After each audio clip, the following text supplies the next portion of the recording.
Assalamualaikum warahmatullahi wabarakatuh. Pada kesempatan kali ini saya Jidan Gigi Riyadi, NIM 2019-20-177, mahasiswa Hukum Universitas Muria Kudus.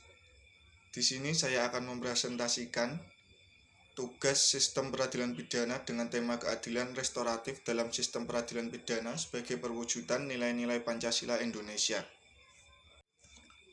Selanjutnya, saya akan menjelaskan tentang isi dari tema yang saya bawakan. Pancasila merupakan sumber dari segala sumber hukum di Indonesia. Dengan konsep tersebut, pembentukan sistem hukum nasional harus berdasarkan pada nilai-nilai yang terkandung di dalam Pancasila. Salah satu perbaikan sistem hukum nasional adalah mengatur lebih lanjut mengenai keadilan restoratif. Keadilan restoratif adalah konsep penyelesaian perkara pidana yang melibatkan semua pihak yang terlibat di dalamnya. Keadilan restoratif adalah bentuk perwujudan Pancasila dalam sistem peradilan pidana. Permasalahan yang dikaji dalam artikel ini adalah mengenai urgensi pengaturan keadilan restoratif dalam mewujudkan nilai-nilai Pancasila dalam sistem hukum nasional. Peraturan tentang keadilan restoratif. Keadilan restoratif telah diatur dalam Undang-Undang SPPA, Peraturan Kapolri Nomor 6 Tahun 2019 dan Peraturan Jaksa Agung Nomor 5 Tahun 2020. Namun pemberlakuan keadilan restoratif dalam Undang-Undang SPPA masih memiliki banyak kekurangan, seperti batasan dilakukannya diversi. Dengan mengkaji keadilan restoratif dan Pancasila, dapat ditemukan bahwa keadilan restoratif bertujuan menciptakan keadilan sosial bagi seluruh pihak yang terlibat dan melalui konsep musyawarah. Dengan begitu, keadilan restoratif merupakan salah satu elemen penting dalam mewujudkan nilai-nilai Pancasila. Konsep keadilan restoratif.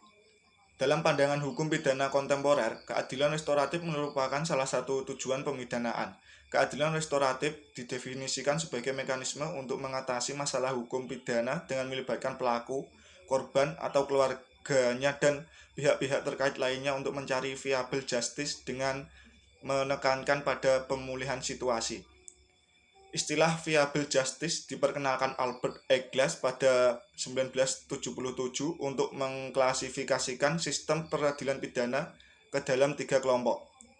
Yang pertama, retributive justice atau untuk menghukum pelaku. Yang kedua, distributive justice untuk merehabilitasi. Yang ketiga, restorative justice untuk memulihkan kondisi ke situasi sebelum dilakukannya tindak pidana. Dikutip dalam Restorative Justice and Criminal Justice, Competing or Reconcilable Paradigma menyatakan bahwa restoratif justice merupakan proses yang melibatkan semua pihak dalam tindak pidana untuk memulihkan dampak tindak pidana dan memilih mekanisme untuk menangani tindak pidana. Di berbagai negara, penerapan restoratif justice bisa berbeda-beda. Restoratif justice dapat diterapkan pada tindak pidana lainnya, tidak hanya pidana anak. Oleh karena itu, sangat perlu untuk membahas bagaimana restoratif justice diterapkan dalam tindak pidana lainnya, terutama tindak pidana ekonomi yang menyebabkan kerugian ekonomi. Pendekatan keadilan restoratif pada dasarnya menjadi tujuan dalam sistem peradilan pidana untuk melakukan perbaikan terhadap sistem peradilan pidana pada beberapa hal, yakni pertama, sistem melibatkan korban dalam sistem peradilan pidana yang sampai dengan saat ini masih sangat minim. Kedua, mengurangi dan bahkan menghilangkan konflik antara pelaku korban dan masyarakat. Ketiga, proses keadilan restoratif harus mengurangi akibat dari tindak pidana yang mengakibatkan ketidakberdayaan. Konsep keadilan restoratif ini menyerupai praktik mediasi penal yang telah banyak diterapkan di Indonesia.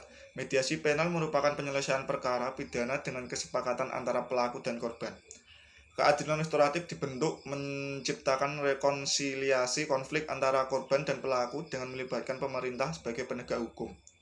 Konsep keadilan restoratif adalah gabungan dari victim offender mediation dan reparation negotiation program di mana peradilan tetap dilaksanakan sebagai sistem peradilan pidana, namun penegak hukum secara aktif mengambil posisi untuk mendamaikan para pihak. Perbedaan keadilan restoratif dan media penal. Pertama, keadilan restoratif dilaksanakan bersamaan dengan penegak hukum, sedangkan media penal dapat dilakukan pelaku dan korban saja tanpa melibatkan pihak lainnya termasuk penegak hukum. Kedua, praktik mediasi penal ini tidak memiliki dasar hukum dalam pemberlakuannya. Konsep ini yang kemudian lahir dalam Undang-Undang SPPA berupa diversi. Pengaturan keadilan restoratif di Indonesia. Di Indonesia, keadilan restoratif pertama kali dikenal dalam peraturan perundang-undangan adalah Undang-Undang SPPA. Pasal 1 Butir 6 Undang-Undang SPPA menyatakan keadilan restoratif adalah penyelesaian perkara tindak pidana dengan melibatkan pelaku, korban, keluarga pelaku atau korban, dan pihak lain yang terkait untuk bersama-sama mencari penyelesaian yang adil dengan menekankan pemulihan kembali pada keadaan semula dan bukan pembalasan.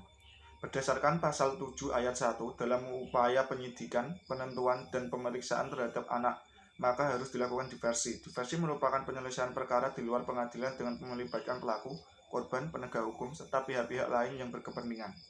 Pengaturan keadilan restoratif dan diversi dalam Undang-Undang SPPA merupakan perwujudan dari United Nations Standard Minimum Rules for the Administrative of Juvenile Justice atau SMRJJ 1985 Beijing Rules.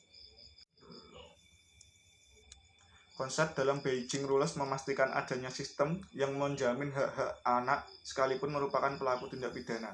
Dalam praktiknya, pemberlakuan keadilan restoratif di Indonesia sendiri sejak pemberlakuannya Undang-Undang SPPA mulai mengalami perbaikan sekalipun belum optimal. Sebelum diberlakukan Undang-Undang SPPA, Badan Pembinaan Hukum Nasional atau BPHN pernah melakukan riset dan merujuk penelitian di tahun 2009 yang menemukan fakta bahwa dari total 932 perkara anak yang terjadi di Purwokerto, 117 perkara 11,55% direkomendasikan oleh Bapas untuk.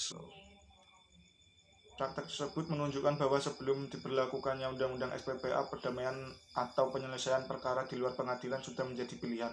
Berdasarkan database pemasyarakatan akhir tahun 2015, jumlah anak yang berada mendapatkan sanksi penjara dan bermasalah dengan hukum sebanyak 2099,3 anak.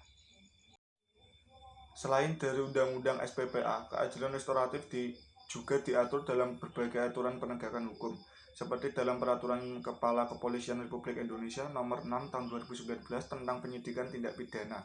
Selanjutnya disebut Perkap Penyidikan, dan Peraturan Jaksa Agung Nomor 15 Tahun 2020 tentang penghentian penuntutan berdasarkan keadilan restoratif, atau selanjutnya disebut Perja Keadilan Restoratif.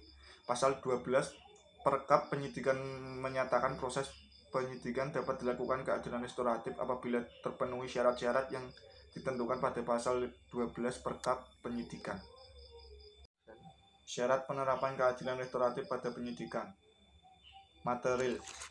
1. Tidak menimbulkan keresahan masyarakat atau tidak ada penolakan masyarakat. 2. Tidak berdampak sosial. 3. Adanya pernyataan dari semua pihak yang terlibat untuk tidak keberatan dan melepaskan hak menuntutnya di hadapan hukum. 4. Prinsip pembatasan. Prinsip pembatasan pada pelaku. Tingkat kesalahan pelaku relatif tidak berat, yakni kesalahan dalam bentuk kesengajaan dan pelaku bukan residivis. 2. Pada tindak pidana dalam proses penyidikan dan penyidikan sebelum SPDP dikirim ke penuntut umum. Syarat penerapan keadilan restoratif pada penyidikan. 1. Surat permohonan perdamaian kedua belah pihak atau pelapor dan terlapor. 2. Surat pernyataan perdamaian, akte deding, dan penyelesaian perselisihan para pihak yang berperkara atau pelapor dan atau keluarga pelapor, terlapor dan atau keluarga terlapor, dan perwakilan dari tokoh masyarakat diketahui oleh atasan penyidik. 3. Berita acara pemeriksaan tambahan pihak yang berperkara setelah dilakukan penyelesaian perkara melalui keadilan restoratif. 4. Rekomendasi gelar perkara khusus yang menyetujui penyelesaian keadilan restoratif. Dan 5. Pelaku tidak keberatan dan dilakukan secara sukarela atas tanggung jawab dan ganti rugi. Pengaturan dalam perja tersebut menunjukkan semangat mediasi penal atau menyelesaikan perkara di luar pengadilan. Offdeing Buiten proses diartikan sebagai penyelesaian perkara di luar pengadilan. Penyelesaian di luar pengadilan tersebut diperlukan dalam membantu negara mengurangi biaya-biaya yang tidak perlu atau unnecessary cost pada proses peradilan. Untuk mencapai prinsip peradilan cepat, sederhana, dan biaya ringan, penyelesaian di luar pengadilan merupakan keniscayaan. Pasal 3 ayat 3 huruf B pada Perja Keadilan Restoratif juga memberikan pengaturan lebih lanjut mengenai syarat penyelesaian di luar pengadilan. Salah satu syaratnya adalah telah ada pemulihan kembali keadaan semula dengan menggunakan pendekatan keadilan restoratif. Dalam konteks ini, Perja Keadilan Restoratif telah sesuai dengan prinsip restitutio in integrum. Perkap, perja, dan putusan Mahkamah Agung menjadi dasar pijakan bahwa masyarakat Indonesia sudah siap dengan keadilan restoratif, sehingga pemberlakuannya keadilan restoratif menjadi keniscayaan pada undang-undang perkara pidana lainnya, selain perkara pidana anak.